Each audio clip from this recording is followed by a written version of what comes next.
আসসালামু আলাইকুম। Welcome back to my channel. ফিরে আসলাম নতুন আরেকটি রেসিপি নিয়ে। আজকে আমি আপনাদের সাথে শেয়ার করব সয়াবিন আলুর কষা তরকারি। সয়াবিন আলুর এই কষা তরকারিটি গরম ভাত, রুটি, পরোটা সব কিছুর সাথে খেতে অনেক মজা লাগে। আমরা বাড়িতে থাকা সামান্য কিছু উপকরণ দিয়ে এই রান্নাটা করে নিতে পারি।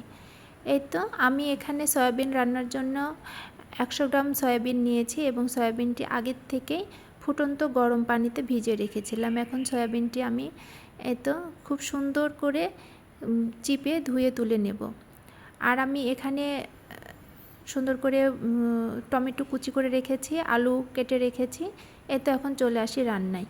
আমি চুলা অন করে দিয়েছি আর চুলাতে বসিয়ে দিয়েছি একটা প্যান, আর তাতে দিয়ে দিলাম সরিষার তেল। আপনারা চেষ্টা করবেন সরিষার তেল দিয়ে এই রান্নাটি করার।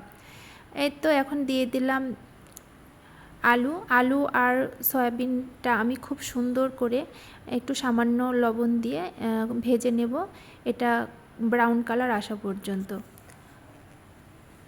আপনারা সব সময় চেষ্টা করবেন খোলা সয়াবিন ব্যবহার না করতে, কারণ খোলা সয়াবিনে অনেক বালু থাকে, এর জন্য প্যাকেটের সয়াবিনটাই ব্যবহার করার চেষ্টা করবেন।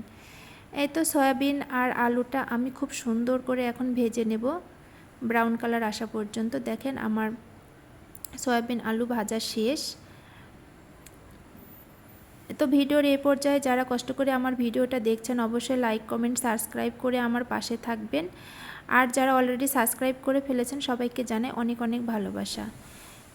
আমি এখন একই প্যানে দিয়ে দিলাম 2 টেবিল চামচ সরিষার তেল। তেলের সাথে আমি এখন পেঁয়াজটা দিয়ে খুব সুন্দর করে এখন ভেজে নেব। আমি এখানে 2টি তেজপাতা আর 2 টুকরো দারচিনি ব্যবহার করেছি।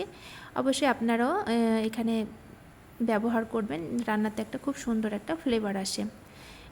আমি এখন এখানে অ্যাড করে নেব বাটা মশলা। দিয়ে দিলাম 2 টেবিল চামচ রসুন বাটা, 1 চামচ পরিমাপ আদা বাটা, আর 1 চামচ দিয়ে দিলাম জিরা বাটা। দিয়ে মশলাটা আমি খুব সুন্দর করে ভেজে নেব যাতে মশলাতে কোনো কাঁচা গন্ধ না থাকে। আমার মশলা কষানো শেষ। আমি এখানে এখন সামান্য একটু পানি দিয়ে দেব, কারণ যাতে মশলাটা পুড়ে না যায়। আমি এখানে সামান্য পানি দিয়ে এখন শুকনো উপকরণগুলো এখানে অ্যাড করে নেব। প্রথমে দিয়ে দিলাম 1 চামচ হলুদ গুঁড়ো, 1 চামচ ধনিয়া গুঁড়ো, 1 চামচ পরিমাপ দিয়ে দিলাম শুকনো মরিচের গুঁড়ো, দিলাম স্বাদ মতো লবণ, দিয়ে অল্প করে পানি দিয়ে আমি এখন এটা কষিয়ে নেব। এটা খুব সুন্দর করে কষিয়ে নিতে হবে যাতে মশলার তেলটা আলাদা হয়ে আসে। দেখেন উপরে খুব সুন্দরভাবে তেলটা সেপারেট হয়ে আসছে। এ পর্যায়ে আমি আগের থেকে কুচি করে রাখা টমেটো দিয়ে দিলাম। আপনারা চাইলে এখানে টমেটোটা ব্লেন্ডারে ব্লেন্ড করেও দিতে পারেন।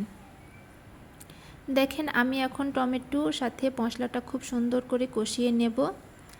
সামান্য একটু পানি দিয়ে আমি এখন ঢেকে দেব। ঢেকে দিয়ে আমি খুব সুন্দর করে মশলাটা কষিয়ে নেব। আমার মশলা কষানো শেষ। আমি এ পর্যায়ে এখন এখানে দিয়ে দেব আগের থেকে ভেজে রাখা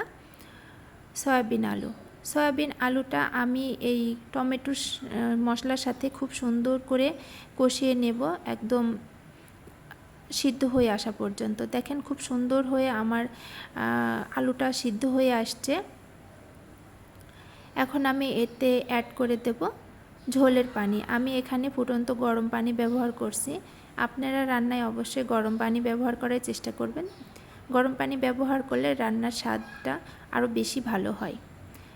পানি ঝোল অ্যাড করে আমি এখানে ঢাকনা দিয়ে ঢেকে দিলাম আর অপেক্ষা করব রান্না হয়ে আসা পর্যন্ত। এর ফাঁকে আমি এখানে দিয়ে দিলাম কয় টুকরো কাঁচামরিচ, কাঁচামরিচটা দিলে রান্নার ফ্লেভারটা খুব সুন্দর হয়। কাঁচামরিচ দিয়ে আমি আর একটু রান্না করে নেব। দেখেন খুব সুন্দরভাবে আমার রান্না হয়ে গেছে। আমি এ পর্যায়ে এখানে দিয়ে দেব গরম মশলার গুঁড়ো, দিয়ে আমি এটা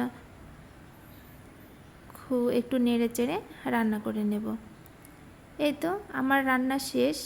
দেখেন কি সুন্দর কালার এসে গেছে, দেখতেও যেরকম লোভনীয়, মাশাআল্লাহ খেতেও খুব মজা। আমার রান্না শেষ। ফিরে আসবো নতুন কোনো আরেকটি রান্নার রেসিপি নিয়ে। ভালো থাকবেন সবাই, সুস্থ থাকবেন আর দোয়া করবেন আমার জন্য। আমার চ্যানেলের পাশেই থাকবেন। আল্লাহ হাফিজ।